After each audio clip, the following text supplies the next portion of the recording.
There are at least 3 ways to build most EDH decks. Strong, Fun, and mean. Let's look at the strong, fun, and mean ways that I would build Kels, Fight Fixer, and the video starts right now.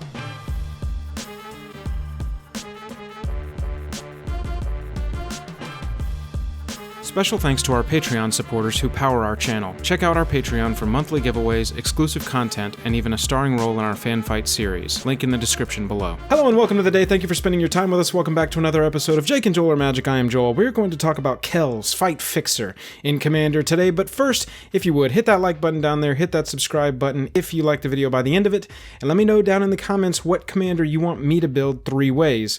Let's jump into this EDH General. Kels, Fight Fixer is from Jumpstart.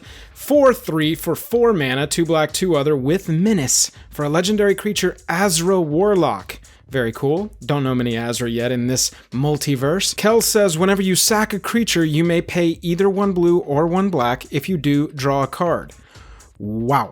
Yes. Kels also says pay 1 of any mana, sacrifice a creature. Fixer gains indestructible until end of turn. We've got a lot of cool things on this commander going. We've got an attacker. We've got a Menace 4/3 creature that can gain indestructible. We've also got incentive for sacrificing creatures. It's just 1 mana to draw a card if we are sacrificing a creature at the same time. And built in, we have a sacrifice outlet. Paying 1 and sacrificing a creature is what gives our commander indestructible. What that means is that we've got a lot of ways that we can build Kels Fight Fixer that are going to be cool. For the strong way to build Kels, I would build it Sacrifice and Aristocrats kind of strategy. For the fun way, we're going to Voltron up Kels Fight Fixer and get him down with commander damage. And for the mean way, we are going to permanently steal things from our opponents and then hopefully sacrifice those things to our benefit. Let's get into these strategies. For the strong build of Sacrifice and Aristocrats, you want your foundation that starts with Zulaport Cutthroat. 2 for a 1/1. When it or another creature you control dies, each opponent loses a life and you gain a life. We want to be stacking this value for sacrificing our own creatures. Blood Artist is, I think, the most traditional way to do that. 2 for a 0/1. When it or another creature dies, target player loses 1 life and you gain 1 life. We're going to be pinging down our opponents as creatures die on our side of the battlefield. Bastion of Remembrance is a new card from Ikoria. 3 cost for an enchantment. When it enters the battlefield, we get a 1/1 that we can then sacrifice because, as you can see on Kels, it's pay 1, sack a creature. It gains indestructible, not non-token. Also, when you sacrifice a creature, not non-token, you may pay the 1 mana to draw a card. Bastion creates us a 1/1 just by entering the battlefield, and it says whenever a creature you control dies, each opponent loses a life and you gain 1 life. This is the foundation of a very strong Aristocrats deck. Sir Conrad also contributes to that. Whenever another creature dies, or a creature is put into a graveyard from anywhere other than the battlefield, or a creature card leaves your graveyard, Sir Conrad deals 1 damage to each opponent, plus Sir Conrad's going to let us mill cards into our graveyard. A strategy that we can know is coming and plan for, and our opponents won't necessarily know that it's coming, and can't take advantage of it unless they are specifically already playing a graveyard deck. Now, we need some more sacrifice outlets. We don't always want Kels to be the one sacrificing, especially because we have to pay a mana to activate her sacrifice ability, but we do want that whenever you sacrifice a creature, pay a mana, draw a card thing, triggering as much as possible. Woe Strider and cards like it are going to allow us to do that. When it enters the battlefield, we get a 0/1 creature token that can then be sacrificed to whatever strategy. It's got an infinite sack another creature, only limited by the number of creatures you have. You don't have to pay mana to use this. Sacrifice another creature, scry 1, and then if Woe Strider does die, we can escape Woe Strider for 5 mana and exiling 4 cards from our graveyard, and it comes in as a 5/4 and not a 3/2. Woe Strider's great in EDH just because of that recurability. Priest of Forgotten Gods is another sacrifice outlet that I think has a ton of value, specifically because Priest says sacrifice 2 other creatures. Not non-token, just 2 creatures. They can be our token creatures that we're creating. If you do this, any number of target players, any number, each lose 2 life and sacrifice a creature, you add 2 mana and draw a card. I think that the any number of target players thing goes widely unnoticed with this card if you're not playing EDH a lot, because this card right now is a standard playable card and you only normally have 1 opponent in a game of Magic. In EDH, we can have all 3 of our opponents each lose 2 life and sacrifice a creature. Our creatures are dying. We're triggering Blood Artist, Zulaport Cutthroat, Bastion of Remembrance, Sir Conrad, things like this, and we are just burning down our opponent's life totals. Plus, we get to add 2 mana and draw a card. Whenever you sacrifice a creature, you may pay a mana and draw a card. Wow, there's a lot of synergy between these 2 cards. Grimgrin is a great creature for this build. When it enters the battlefield, it's tapped, it doesn't untap, but you sacrifice another creature to untap it and put a +1/+1 counter on it. Doesn't have to be tapped when you do that, by the way. Essentially, this is an infinite sack outlet, only judged by the number of creatures you have to sack. And when it attacks, destroy target creature defending player controls, then put another +1/+1 counter on Grimgrin.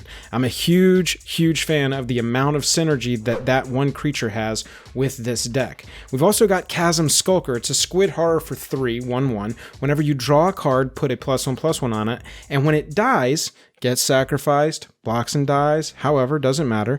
Put X 1/1 blue squid creature tokens with Island Walk onto the battlefield, where X is the number of +1/+1 counters on Chasm Skulker. So whenever we draw cards with Kels' ability or naturally, we're going to be growing our squid horror, and then when it eventually dies, we get to replace it with a bunch of 1/1s that all have Island Walk so we can attack down the blue player, or they can be sacrificed to our Aristocrats strategy. There's a lot of synergy with that creature. Ukim is a new commander from the Ikoria Commander 2020 set that came out.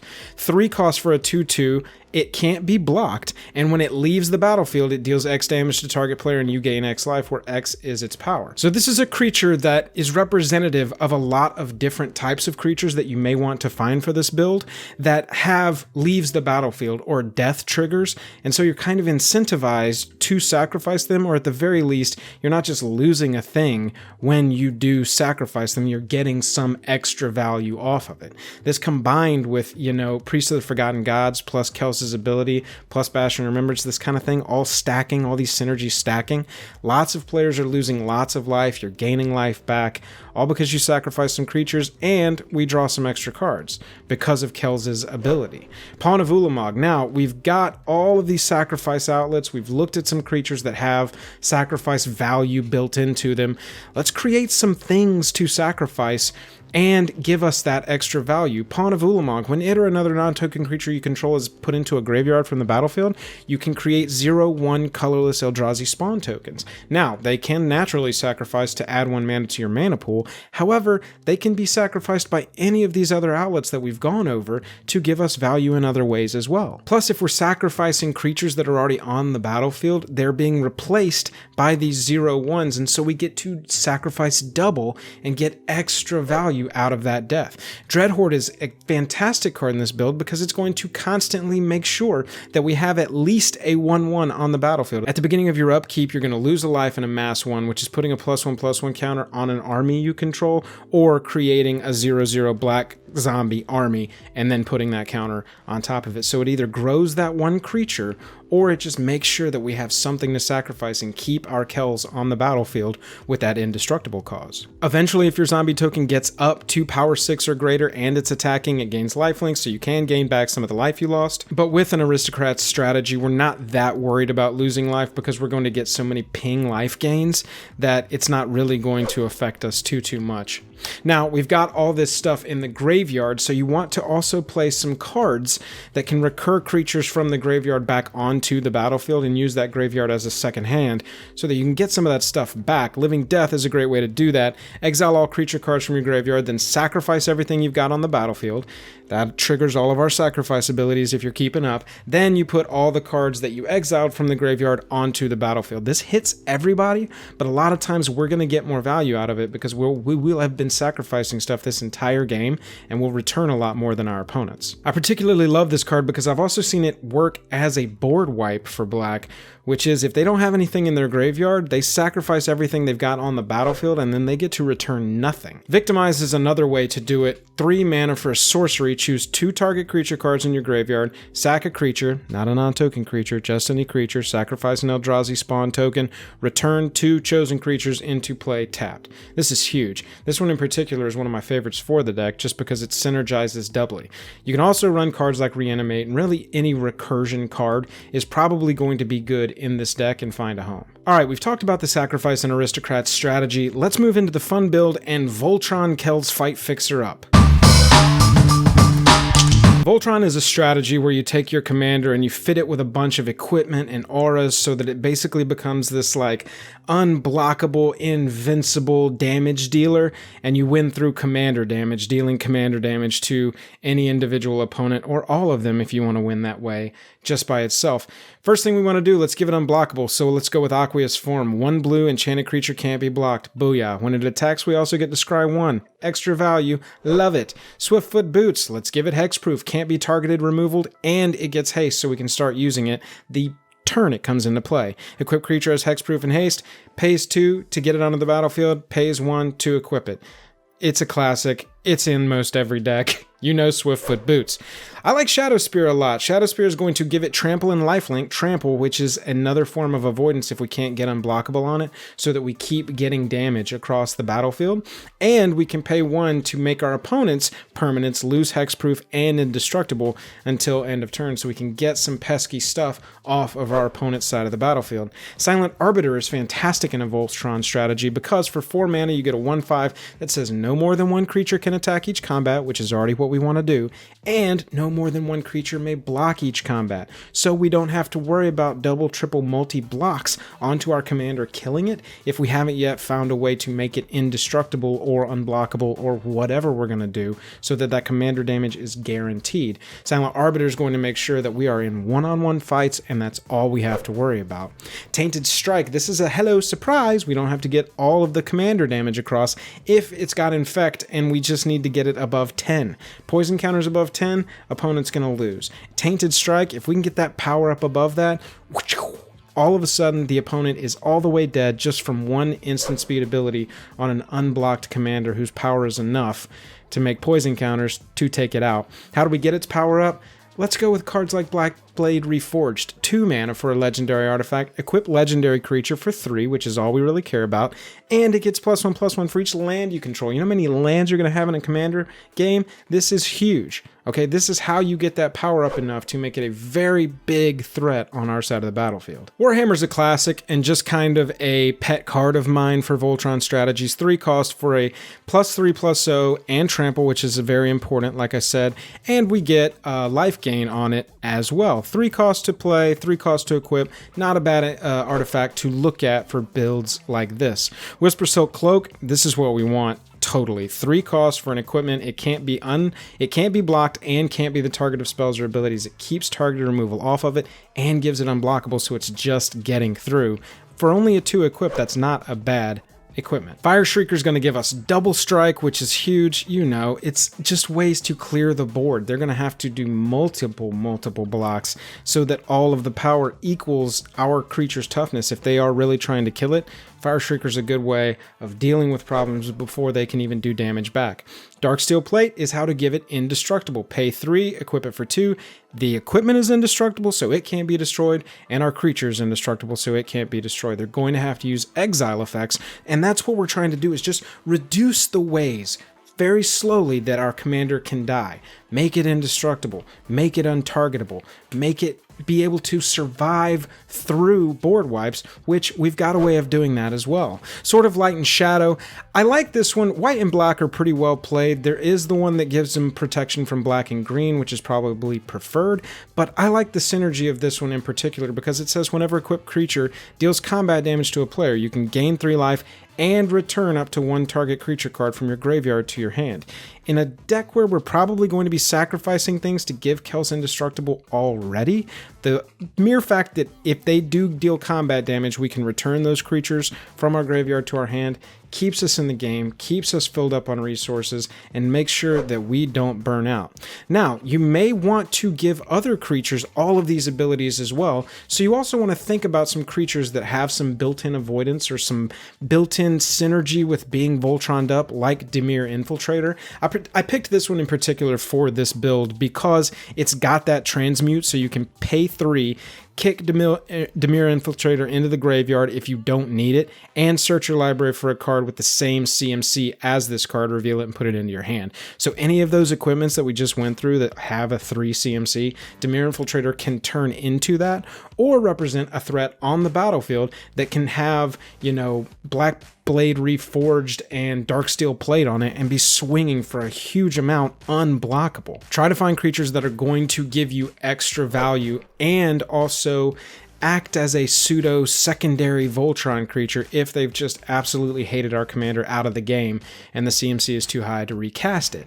The Umbras. We only have Umbras in blue that are playable in this deck. We don't have Umbras in black that are playable. We've got 1 blue for an enchant creature. We can untap it for 3, that's fine, but what we really care about is that Totem Armor. Totem Armor is huge in a Voltron deck because if it would be destroyed, you prevent all damage, remove all damage rather, and destroy this aura instead. So Totem Armors in a Voltron deck act like Secret Service for our commander. They jump in the way of any bullets that are going to take our commander out and instead allow it to survive. We have 2 others. Drake Umbra gets +3/+3 in flying, which can be really huge for our deck because it's just yet another way to give it avoidance.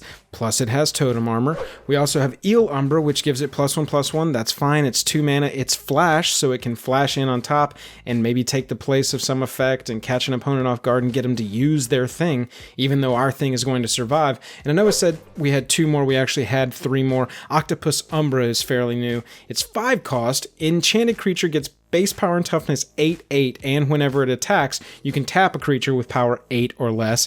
Plus, it's got Totem Armor, so it's going to do double duty here. It's going to grow our commander, so like I said, we're hitting for a lot, we're punching for a lot, and it's going to allow our commander to survive a potential death. Those are the strong and fun builds. Let's talk about the mean build and go with Permanent Theft. Yuck. We're going to shoot through this section. Basically, the entire thought here is steal things, particularly creatures, so that we can then either use those creatures against our opponents, or we can sacrifice them to give our commander indestructible and get that value out of them, plus being able to pay the 1, draw a card, keep our hand full the entire time. Agent of Treachery, 7 cost 2/3. When it enters the battlefield, gain control of any target permanent, not just creatures. And at the beginning of your end step, if you happen to control 3 or more permanents that you don't own, draw 3 cards. It shouldn't be that difficult to do that with this deck. Dragonlord Silumgar, 6 cost for a 3/5 flying Death Toucher. When it enters the battlefield, gain control of a creature or a planeswalker for as long as Dragonlord Silumgar is on the battlefield. All we really need to do is gain control of it, and then when they try to do anything at instant speed, we can activate Kels, pay 1, sacrifice it, pay 1, draw a card. Our commander gets indestructible. Their thing creature is off the battlefield. Control Magic, 4 cost to control enchanted creature. Straight up. Bing, bang, boom. Blatant Thievery, 7 cost for each opponent gain control of a permanent that opponent controls. We're stealing up to 3 things now? That is fantastic. We've got Kega the Tide Star. It's a 6 cost 5/5 flyer. When it dies, gain control of target creature. So that's a death trigger. We talked about that earlier in the video. It's a very good creature to play in this deck because we could play Kega, pay 1, sacrifice it, gain control of a creature, indestructible on Kels, pay an extra, draw a card. Lots of value to be had. And we get to steal their problematic creature and put it on our side of the battlefield. Desertion, counter a spell. If that spell is an artifact or a creature spell, that's a summon spell, put that card into play under your control instead. This is so mean. We're going to counter you from playing something cool. Oh, and by the way, instead of it going to your graveyard, we're going to go ahead and take control of that. It's deserted you. Now it fights for Kels Fight Fixa. Aether Snatch. I wasn't even aware of this card until I started putting together the list for this video, but I love it. 6 for an instant. Gain control of target spell. You can choose new targets for it, and if that spell becomes a permanent, it enters the battlefield under your control. So it's just literally take anything or redirect a spell, or that's not yours anymore. I've Aether Snatched it. I really like that one. Acquire is a classic. Search target opponent's library for an artifact and just put it into play under your control. If anybody's got any super mean creatures, say, I don't know, a Blightsteel Colossus artifact creature, go and get it, put it right onto the battlefield under your control, or you can just go get a huge mana rock or something very valuable to you. We're stealing it, we want to use it for us. Memory Plunder is 4 mana, hybrid blue-black. You can play instant or sorcery card in an opponent's graveyard without paying its mana cost. Somebody cast an ultimatum, somebody cast something ridiculous. All right, at instant speed, we're gonna go use that again, but use it against you this time. Now we're stealing spells. Sepulchral Primordial, we're gonna get to steal things out of their graveyard. 5/4 Intimidate creature for 7. When it enters the battlefield for each opponent, you may put up to 1 target creature card from that player's graveyard onto the battlefield straight under your control. We're stealing stuff out of their graveyard and putting it onto our battlefield. Let's steal what they've already got on the battlefield. Hostage Taker. When it enters the battlefield, exile target artifact or creature until it leaves the battlefield, but you can cast that card for as long as it remains exiled, and you can spend mana of any mana color to cast that spell. Hostage Taker's a way to steal the artifact and the creature away from something that's already on the battlefield. Bribery.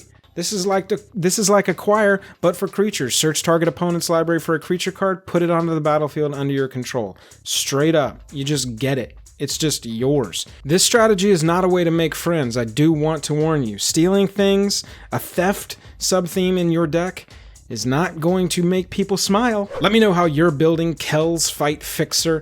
I'm really into these cards from Jumpstart. These commanders are very cool. They've got that draw a card tacked onto an already very sweet, powerful collection of abilities, and that always makes for a really good commander. Like I said, hit that like button, hit that subscribe button if you like this video and you want to see more like it. Let me know down in the comments what commander you want me to build 3 ways, and we will add it to the list and get to it. Other than that, if you want to support us further, we have a Patreon. The link is down in the description below. Monthly giveaways, behind the scenes videos, early access to videos that are coming out on the channel, lots of input as to what kind of videos we're making. Go over there and check it out and see if you're a good fit for it. Other than that, I'm tapped out. I'll catch you later.